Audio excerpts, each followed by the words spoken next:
अस्सलामुअलैकुम वरहमतुल्लाह। कैसे हैं जी मुअज़्ज़ज़ सामीन। उम्मीद है कि तमाम भाई खैर वाफ़ियत के साथ हों। ये ब्रीडर बकरा जी हम अभी वापस ले आएंगे। शुक्र अल्लाह पाक का हमें वापस मिल गया। ये पहले हमने दे दिया था किसी जगह पे। अभी इसका जो बॉडी स्कोर है वो तो बड़ा कम है। इसमें प्रॉब्लम ये थी कि इसकी जो हाइट है ना वो कम थी। हमें अरे ये घर का ही है, मैंने पहले इसकी 1-2 दफ़ा वीडियोज़ भी लगाई हैं। तो अभी ये 8 दांत मुकम्मल है और 40 की आगे पीछे ही इसकी हाइट है, इससे ज़्यादा नहीं है इसकी हाइट। अभी ये कमज़ोर है। ये तकरीबन 3.5 महीने के बाद हम इसको वापस लेके आए हैं। और वापस लाने की जो बड़ी वजह है वो ये है कि एक तो इसका चेहरा जो है ना माशाल्लाह वो बड़ा ज़बरदस्त है, खूबसूरत बकरा है, हड्डी इसकी बड़ी मज़बूत है।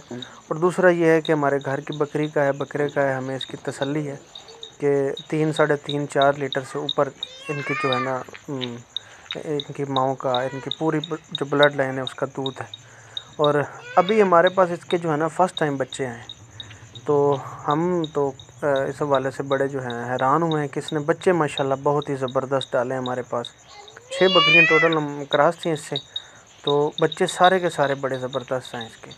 तो इसको हम वापस ले आएंगे। अभी इसको उतारा है, ये अभी मिक्स राशन जो है उस पर लगा हुआ था, तो अभी इसने 3.5-4 महीने के बाद आके खाया है। और ज़बरदस्त जो है ना, ये हाइट इसकी वीडियो में कुछ ज़्यादा लग रही है बच्चे इसके, और लेकिन हाइट इसकी 40 से ज़्यादा नहीं है। 40 से कम है, नापी हमने वैसे नहीं है, लेकिन 40 से ये कम ही है। जज़ाकल्लाह जी।